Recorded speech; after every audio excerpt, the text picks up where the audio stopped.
Hi, I'm Clarissa Williams. We are here in the beautiful Upper Cumberland today. We have just attended the Upper Cumberland Republican Update, and we have Beth Campbell, who is the Tennessee Republican National Committee woman. Thank you for joining us. Well, you're welcome, and thank you for asking. Well, Herbert and I were listening earlier when they were talking about you, and we were like, she's been in the same path. We lived in Memphis for a while. Well, technically Collierville. Uh-huh. And then we lived in Spring Hill. So you were in Nashville. So we were kind of neighbors along the way. right. And then we're here in Cookeville. Well, we have journeyed up and down I-40 from Memphis to Nashville to Cookeville, back to Nashville, back to Memphis, and then back. So You get to go to all the good restaurants that way. we did. And this is my husband got his doctorate degree from Peabody and Vanderbilt, and in college administration. And so Tennessee Tech was looking for a director of admissions in December. So who in the world has a job opening in December? And that's not the end of the start of an academic year. And so we moved to Cookeville, and our children went to Tech campus. Mm-hmm. And back then, President Derryberry was the president of Tech, and Bill's office was in the bottom of Derryberry Hall. Tech closed for lunch from 12 to 1 every single day. Oh, wow. Very different today. Very different. And so we lived on East 6th Street. So Bill would walk home for lunch and then walk back to the office. And I'm thinking, those were Mayberry days. They were just great. And so that gave us a really special place in our heart for Cookeville and the Upper Cumberland area. So it was nice to be back here tonight. Well, we're excited for you to be here because we have actually been studying about the Tennessee guiding principles of the TNGOP, and I heard that you helped craft that. Well, what happened was the RNC, we operate under the RNC platform. And so this in 2024, it needed to be shortened. It was like a 50-something page document. And people aren't going to read that. That was too long. So they condensed it to maybe 20, 25 pages, something like that. So a lot of things that we in Tennessee really adhere to that was in the original 2016 platform were condensed. So we felt like, instead of having a platform for Tennessee, we will still adhere to the national platform, but let's put together maybe 12 guiding principles. And we had a committee. Scott sanctioned it and worked hard on it, and we edited, and because if you're not careful, you could get too wordy. And so we felt that we came up with a good document, and it's on our website. So that was the genesis of why we have that. We had not had that prior to this past election cycle, presidential. Well, we have went through all of those. I just had a column that went out on Highlands Insider in the last couple of days called How to Spot a Rhino. And we actually reference some of those guiding principles. And we want informed voters. We want voters who are going to study their candidates and know exactly what they stand for. And if their candidates follow those guidelines, you've elected somebody that will represent your values. Well, and that's what our hope is, that the candidates and you as a voter ask the candidates these questions about our guiding principles and see where they stand on them, because I think that just gives you a base for knowing more about them instead of sound bites that you see on a TV commercial or something like that. People can be very polished on the political scene. And, we've all been guilty of falling for different things.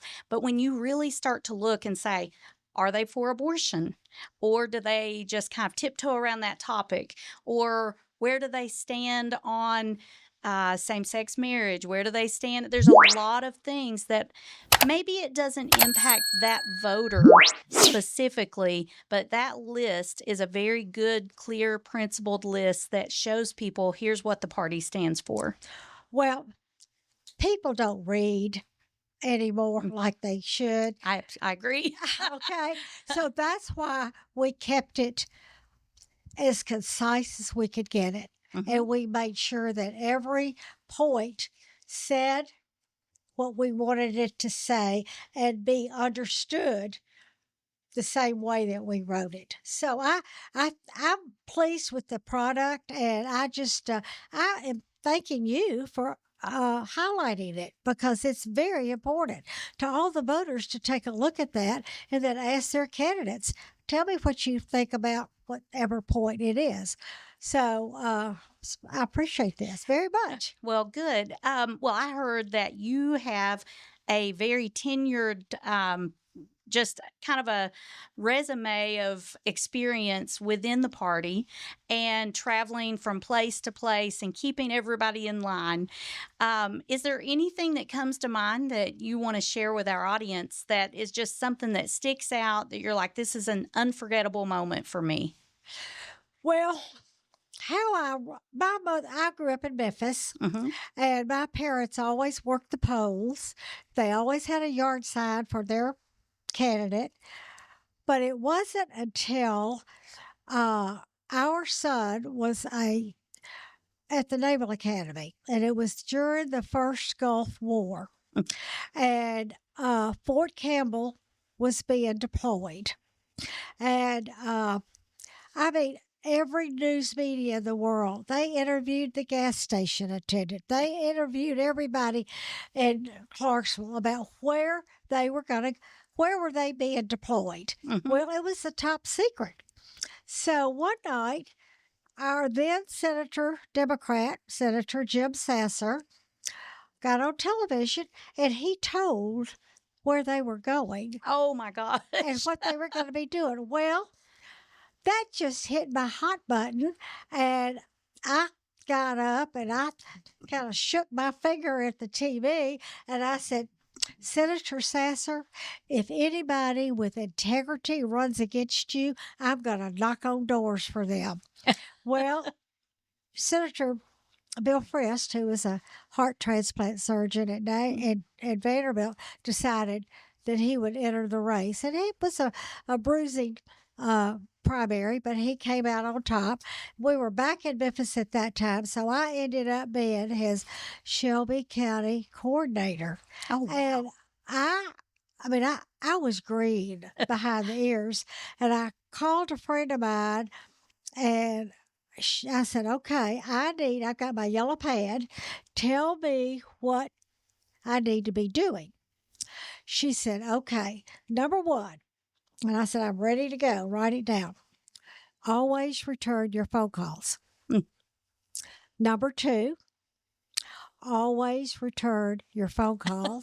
And guess what number three was? Always return your phone calls. And so I have, now in today's world, it could be a text, email, but I always try to respond when somebody asks me a question or sends me an email or something like that, so they know it's just not in a dark hole. Oh, yeah. So, and what happens is sometimes by the time it may be a day or two you get back to them, they've even forgotten what they contacted you about. So I just think that that's a principle that I live by, and I really think anybody in the public arena should do the same. I agree with you 100%.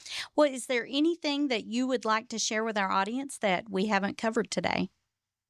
Well, I just think that every step of your journey in the political process, enjoy and learn from it. Everything I've done in my path, I've taken away some really important lessons. Even when you lose, there's important lessons that you have. And I haven't been on the winning side of everything, but I appreciate the hard work that these candidates and their volunteers put forth to try to get them over that finish line. Oh, absolutely. Hmm. Well, thank you for joining us here in the Upper Cumberland, and we will welcome you anytime if you are ever in the area and you want to come to the studio, or if you want to do another interview in the future, we would love to have you. Well, thank you so much, and I appreciate the offer. You may see me. We will. Well, thank you for joining us today, and be a light, be bold, and be bright. And if you can't be a light, don't put someone else's light out. See you the next time. Introducing Highlands Insider, a locally owned conservative newspaper, both in print and online, serving the Highlands and Upper Cumberland region, including Putnam, White, Overton, and Jackson County, with more to come. Founded to fill the gap left by liberal-leaning coverage, we deliver uncompromised news, video, and community engagement. Subscribe now and use code HI49 to save $20 on a print and online subscription for limited time. Join us every week as we introduce our neighbors, businesses, and inspiring stories. People, businesses, and places that make the Upper Cumberland what it is today. As we tell all about the past, present, and even the future outlook. Like, comment, and subscribe so you do not miss an episode.